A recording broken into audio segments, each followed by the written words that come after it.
अस्सलाम वालेकुम नाज़रीन, बोलता पाकिस्तान पे आपको वेलकम। नाज़रीन, न्याजी साहब के साथ मुकाफाती अमल शुरू हो चुका है। कानून का जो शिकंजा है वो टाइट होता हुआ आज आपने देखा है। न्याजी साहब का जो गैंग है और इस गैंग का जो सबसे बड़ा मुंह है, आज उसे आपने अपनी टीवी की स्क्रीनों पर देखा। ये वो मुंह है जो नॉर्मली टीवी की स्क्रीन के ऊपर आता नहीं। कैमरा जो कैमरामैन हैं उन्होंने बड़ा जूम आउट करके इस मुंह को उसके अंदर लाने की कोशिश की, और ये फवाद चौधरी जो है उसकी जो शरारतें हैं आज वो भी देखने के काबिल थी कि किस तरीके से वो उंगलियों के विक्ट्रियों के निशान बना रहा है, अपने आप को ऐसे शो कर रहा है कि जैसे बहुत बड़ा कोई ये लीडर है और बहुत बड़ा कोई कारनामा करके आया है। नाज़रीन, मैं आपको बताता चलूँ कि इसके ऊपर जो एलिगेशंस हैं वो क्या हैं कि इसने पाकिस्तान के एक बहुत बड़े इदारे के खिलाफ बातें की हैं, उनके ऊपर इल्ज़ामात लगाए हैं, और ये वही इल्ज़ामात हैं जो नून लीग के एक अदना से एक कारकुन ने, जो सैनिटर निहाल हाशमी ने जब लगाए थे तो उन्हें 6 माह की कैद भी हुई थी और उसके साथ साथ उनकी नाहली भी हुई थी। इसके अलावा एक लंबी लिस्ट है जो पिछले दौर के अंदर जिन लोगों को इन सारे कार्रवाइयों के बाद एक लंबे चौड़े प्रोसेस से गुजरना पड़ा और आज ये कहते हैं कि हमने तो कुछ किया ही नहीं, हमने तो बस ये मामूली सी बात की है। बहरहाल नाजरीन, वापस आते हैं टॉपिक की तरफ। न्याजी साहब ने जो गंदा खेल खेलने की कोशिश की वो सारा कुछ एक्सपोज हो चुका है।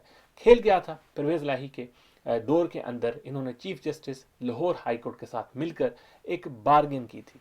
उसमें इन्होंने लंबे चौड़े एक दूसरे के साथ मुफादात जो हैं वो शेयर किए थे। कभी दोबारा आपके सामने वीलॉग करूंगा तो उसमें आपको ये सारी डिटेल भी आपके सामने रखी जाएगी। बहरहाल, लाहौर हाई कोर्ट के चीफ जस्टिस को साथ इन्होंने मिलाया और इन्होंने अपनी ये सारी प्लानिंग की, यानी सूबाई असम्बलियों को तोड़कर अगला जो इन्होंने सेटअप अपना बनाना था, अगला जो इनका लाहे अमल था वो इन्होंने तय किया। उसमें होना ये था कि लाहौर हाई कोर्ट का जो चीफ जस्टिस है वो उन्हें पूरी पूरी प्रोटेक्शन देगा। ये हर तरह का गंद मचाएंगे, हर तरह की तबाही मचाएंगे, क्योंकि ये यूज टू हो चुके थे, क्योंकि हुकूमत की तरफ से कभी भी इनके खिलाफ कोई भी कार्रवाई नहीं की गई और ये समझ बैठे थे कि ये ऐसे ही सिलसिला चलता रहेगा और ये सिलसिला अगले इलेक्शन तक हम ऐसे ही चलाएंगे। पाकिस्तान के अंदर और ख़ास तौर पर पंजाब के अंदर हम हर तरह का फितना फैलाएंगे, हर तरह की तबाही मचाएंगे और उस तबाही की आड़ के अंदर हम अपनी इलेक्शन कैंपेन भी रन कर लेंगे।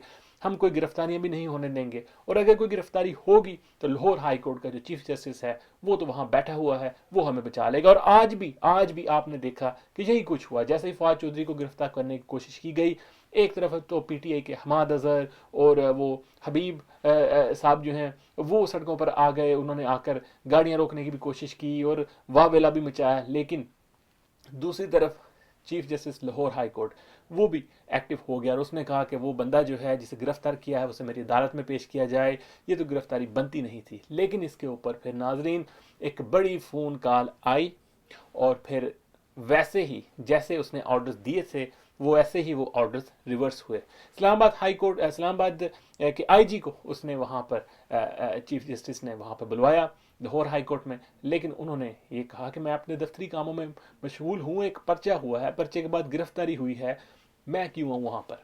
इस सारी चीज़ के बाद चीज़ें नॉर्मल होना शुरू हुई। फवाद चौधरी को इस्लामाबाद लेकर गए और अब जो भी कानून के मुताबिक कार्रवाई है वो होने जा रही है। लेकिन नाज़रीन, इस सारी चीज़ के अंदर चीफ जस्टिस के साथ जो गैंग भी मिला हुआ था, यानी परवेज़ इलाही, उसका भाई, उसके भतीजे मूसा इलाही वगैरह, उन सब के खिलाफ भी पर्चे दे दिए गए हैं। पर्चे, बाज़ हमारे जो नाज़रीन हो थोड़े से कंफ्यूज हैं कि ये पर्चे शायद वो जो इन्होंने हमला किया था एक गाँव के अंदर जाके, जहाँ पर इन्हें ईंटें भी पड़ी थी, वहाँ से लोगों ने इन्हें जूते मार के भगाया था, वो समझ रहे हैं कि शायद उसके चक्कर में इनके ऊपर पर्चा हुआ है। लेकिन नाज़रीन, ये जो पर्चा हुआ है इनके ऊपर, वो जो MNA को इन्होंने अगवा करने की जो साजिश रची थी उसकी फ़ोन कॉल भी आप लोगों ने सुनी होगी, लीक हुई थी, ये उसके ऊपर इनके खिलाफ पर्चा हुआ है और इसके ऊपर बड़ी कार्रवाई जो है इनके खिलाफ होने जा रही है। हम तो यही अपील करेंगे हुकूमत से कि इन दोनों तीनों बाप बेटों को, बशमूल परवेज़ इलाही को भी साथ लेकर जाएं और इन्हें वाकई में वो उस तरीके के साथ इन्हें सज़ा दें जिस तरीके से पंजाब पुलिस मशहूर है। बहरहाल, पंजाब पुलिस के हवाले से भी आज हमने जैसे देखा कि जैसे उन्होंने हमाद अजहर को रोका और उसे रास्ता नहीं दिया, वाकई में नज़र आ रहा था कि इनके पैरों तले से ज़मीन जो है वो निकल चुकी है, मामला बड़े खतरनाक हो चुके हैं। इसके ऊपर एजाज शाह ने भी बड़ा एक मज़ेदार उन्होंने एक इंटरव्यू दिया है दुनिया न्यूज़ के ऊपर। उन्होंने कहा कि अभी तो पार्टी शुरू हुई है, अभी गिरफ्तारियां शुरू हुई हैं, ये तो होना ही था। और इजाज शाह ने भी कहा है कि मैंने इमरान न्याजी को बड़ा समझाया था कि ये काम मत करे, ये सूबाई असम्बलियाँ तहलील करने वाला काम, कौमी असम्बली से फरार होने वाला काम ये ना करे, तुम्हारे साथ जो होगी फिर तुम्हें को बचाने वाला नहीं होगा। लेकिन न्याजी ने सब कुछ किया। जैसे मैंने आपको बताया है कि लाहौर हाई कोर्ट के चीफ जस्टिस के साथ मिलकर इन्होंने ये प्लान किया। लेकिन नाज़रीन, इस वक्त सदर ममलिकत के साथ इसकी मुलाकात हुई है। सदर को वाज़ेह पैगाम देकर भेजा गया है न्याजी के पास कि हमें तुम्हारी साजिश का पता है, हमें मालूम है कि तुम क्या करने जा रहे हो। और अगला जो इसके बाद जो प्लान है इनका, मुल्क के अंदर अफरा तफरी मचाना, तबाही मचाना, मार कुटाई करना और फिर अगले लेवल पर चीज़ों को लेकर जाना, उस हवाले से सदर को भेजा गया है इसके पास कि जाकर इसे बता दें, last warning, very last warning, कि अगर अपनी हरकतों से बाज ना आया तो गिरफ्तारी तो होनी होनी है, उसके साथ मज़ीद बड़े से मामला तुम्हारे साथ हो जाएंगे। यानी तुम्हारी वीडियोस भी हैं, उसके अलावा ऐसे ऐसे हुकूमत के पास, स्टेट के पास इसके राज हैं, ऐसी ऐसी चीज़ों को वो ग्रैब कर चुके हैं कि जो टाइम उन्हें चाहिए था उन्होंने वो लिया है। उस सारे टाइम के अंदर इसके खिलाफ जितने भी सबूत थे वो इकट्ठे कर लिए गए हैं। अब न्याजी का बचना तो नामुमकिन है, लेकिन अभी सदर को बीच में डलवाने का सिर्फ और सिर्फ एक ही मकसद था कि इसे बता दिया जाए कि अगर तुम चीज़ों को मज़ीद अगले लेवल पर लेकर गए तो हम फिर उससे अगले लेवल पर जाकर तुम्हारे साथ डील करेंगे।